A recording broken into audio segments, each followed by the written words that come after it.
moom la ñuy faral di tëjee. tey nag révélation yi tey am na ci yoo xamante ne bëgguma nga génne ko ndax yi nga ma dee. sëñ bi bu génnee tey jamono na àdduna na tukki. damay wax rek luy am. waaw Lamine gisaat naa xeex buy am songu xeex. waaw xeex songu gisaat naa ci pays africain yi. jiyee buy amaat comme le cas de maanaam Mali ay jihadistes yooyu noonu dama gisaat day amaat ci Afrique bi. dina am loolu ci weer yi di ñëw. Se poursuivent. Dans le ciel, la fumée continue de se répandre. Sur ces images tournées par une touriste américaine, un avion brûle sur le tarmac de l'aéroport.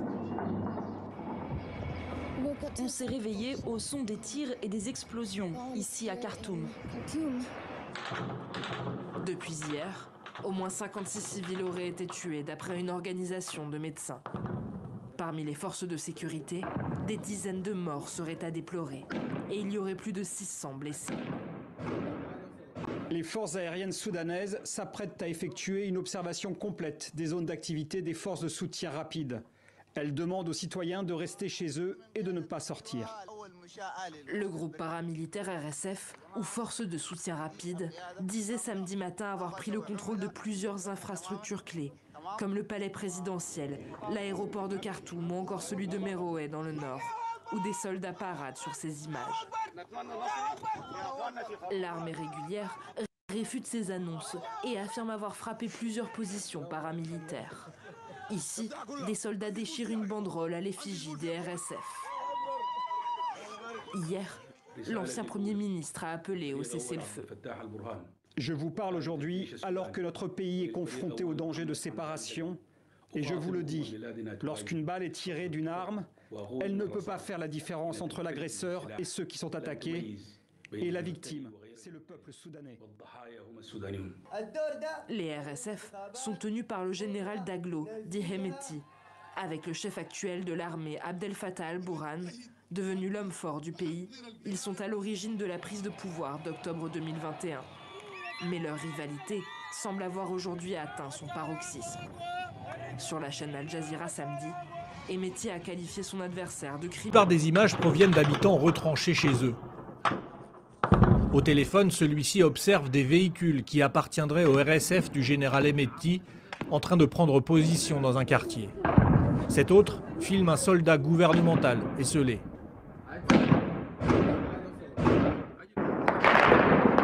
En plein milieu de la ville, les sons des tirs donnent une idée de la violence des combats. Depuis le matin, des fumées s'échappent de nombreux bâtiments de la ville. Le groupe paramilitaire RSF, ou Force de soutien rapide, dit avoir pris le palais présidentiel, l'aéroport de Khartoum, la résidence d'un chef de l'armée, et également cet aéroport à Meroé dans le nord, où ces soldats paradent. Mais armée régulière et RSF s'accusent mutuellement d'avoir attaqué en premier. Une situation extrêmement confuse, avec des habitants qui ne semblent pas comprendre ce qui se joue. Les échoppes de fruits ont été laissées sur place dans cette avenue, mais les gens autour continuent d'observer les allées et venues de pick-up surarmés. Sans vraiment se cacher ou fuir, sauf quand les tirs se rapprochent. La générale a été annoncée ce jeudi à la télévision nationale, à l'ancienne, avec ce texte lu par le présentateur. L'adoption de ce décret permet l'instauration de la mobilisation générale et de la mise en garde dans notre pays en vue de se doter des moyens nécessaires pour défendre l'intégrité du territoire et sécuriser l'ensemble des populations et leurs biens face au terrorisme. Le pouvoir se donne la possibilité de prendre des dispositions exceptionnelles, mobiliser les personnes, les biens, les services, restreindre les libertés de circulation, d'expression, de réunion, contrôler les ressources en énergie ou les produits industriels. Les premières réactions recueillies dans la rue semblent positives.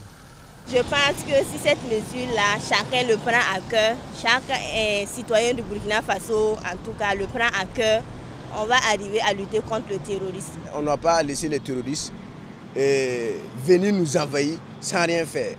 Je pense que l'idée-là, elle est tout à fait bonne. Elle est parfaite. Donc nous, en tant que jeunes, nous devons être prêts à tout moment et nous devons nous mobiliser même.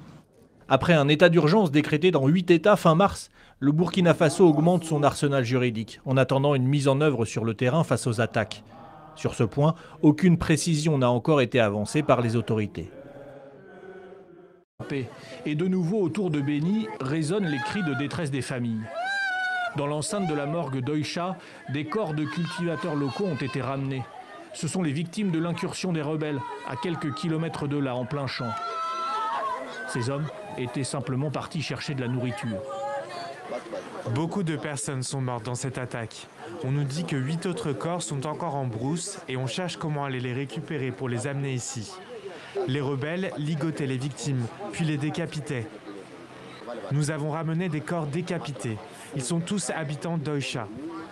Certains ont amené les corps de leurs proches, il y en a 4, et nous allons les enterrer. Toute la journée du lundi a été consacrée à l'inhumation des corps. Des morts de plus en plus nombreux dans la zone, malgré une opération conjointe entre militaires congolais et ougandais, baptisée Shuja. La société civile exige une enquête et des opérations efficaces contre cet ennemi presque invisible. Lorsque les militaires vont descendre dans la zone, il faut que la lumière soit faite sur ce massacre. Il faut qu'on nous dise où sont ces ennemis et qu'on les frappe. Si tel n'est pas le cas, la confusion va continuer à régner. En plus des opérations Shuja, il faut que des militaires congolais et ougandais élargissent leur champ.